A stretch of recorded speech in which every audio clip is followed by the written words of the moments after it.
Hi guys. ત્યારબાદ મેં કુલદીપ અને કુંજલને ફોન કર્યો, પણ એ નીચે ગાર્ડનમાં રમવા ગયા હતા. તો આંટીએ ફોન ઉપાડ્યો અને કીધું કે આવશે ને ઉપર ત્યારે હું વાત કરાવીશ. અને ત્યારબાદ મેં ને આંટીએ થોડી વાર વાત કરી, ત્યારબાદ મમ્મીએ વાત કરી અને પછી રાતે ફોન કર્યો તો આંટીએ. અને આજે જુઓ અમારા ઘરે મારા દીદી આવ્યા હતા, અને અમે જ્યાં પહેલાં મકાન હતું ને અમારું 4 માળનું મકાન હતું, તો ત્યાં દીદી અમારા ઉપર રહેતા.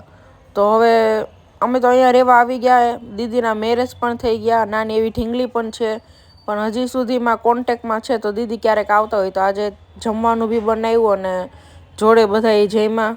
મમ્મીએ વડા બનાવ્યા અને મરચામાં મસાલો ભરી અને ભરેલા મરચાં પણ બનાવ્યા હતા. અને ઢીંગલી માટે છે ને બટેકાની ચિપ્સ બનાવી હતી, કેમ કે વડા ને એવું કશું નથી ખાતી એટલે. અને મારે તો શનિવાર હતો એટલે હું તો આ કશું ખાઈ બી ના શકે. અને આજે બધા જોડે રહ્યા, વાતોચીતો કરી અને પછી સાથે જમ્યા અને મજા આવી આજે. અને મમ્મી કહેતા હતા કે હું ગરમ ગરમ બનાવતી જાઉં અને તમે ગરમ ગરમ ખાતા જાઓ, એટલે ગરમ હશે તો સ્વાદ સારો આવશે ને ભાવશે. એટલે અમે બધા જમવા બેસી ગયા. અને જુઓ આંબલીની ચટણી હતી આ. અને હું તો રહી છું શનિવાર એટલે મારા માટે ફરાળ હતો.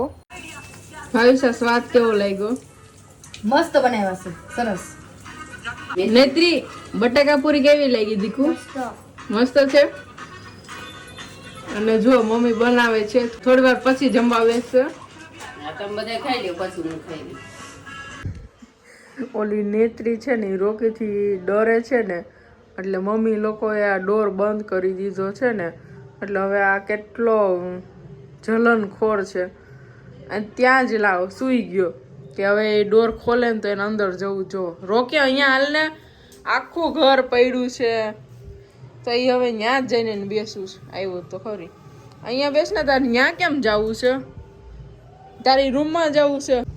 મમ્મી પાસે જવું છે અંદર? મમ્મી પાસે જવું તારે?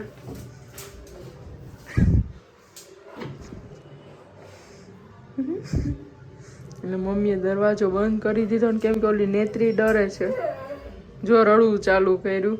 મમ્મી નથી ખોલતી દરવાજો. મમ્મીને કે દરવાજો ખોલો. અહીંયા બેસી ગયો, વેઇટ કરે છે કે મમ્મી ખોલે ને હું અંદર જાઉં. આવજે આવજે. રોકી ટાટા કહી દે, આવજો. કેટલા મહિના પછી દીદી આવી હતી ને, તો ટાઈમ પતી ગયો પણ વાતો ન પૂરી થઈ. એટલી મજા આવી, બધા એન્જોય કર્યું. અને ત્યારબાદ રાતે પપ્પા અને વનરાજ આવ્યા ને, તો એના માટે પણ મમ્મીએ ભરેલા મરચાં બનાવી દીધા. અને ત્યારબાદ એ જમવા બેસી ગયા હતા. અને સેટરડે હોય એટલે સાંજે 1:30-2 વાગે નાસ્તો કરવાનો જ હોય કમ્પલસરી, એટલે ભેડ લીધી. કામ કરો, તમે અત્યારે દુકાને છે ને, તો તમે ઓફિસે જાઓ તો વાર લાગીએ ને, તો હું ઘડી ખુઈ જાઉં.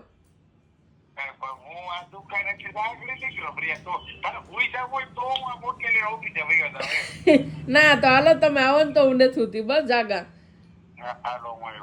હા તું જાગા ને? હા તો હાલો હાલો તમે આવો, હું જાગા વાર જોવા. ફોન ન ભૂલી જતા,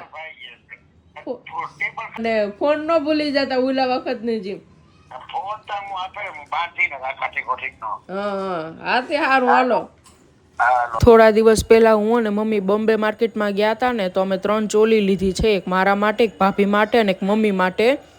તો આજે પપ્પાની ઓફિસ છે ને એ સાઈડથી જ લીધી છે, એટલે આજે પપ્પા એ ચોલી લઈને આવ્યા. તો એવી રીતના ઉચકીને આવ્યા કે ઉપડતી નથી, એટલો વજન છે એમ. તો અત્યારે તો હું તમને ચોલી નહીં બતાવું, મેરેજમાં પહેરશું ત્યારે જ બતાવીશ. સરસની છે. મારી અને ભાભીની તો સેમ જ લીધી છે, કલર ડિફરન્ટ જ છે અને બહુ જ સરસ છે.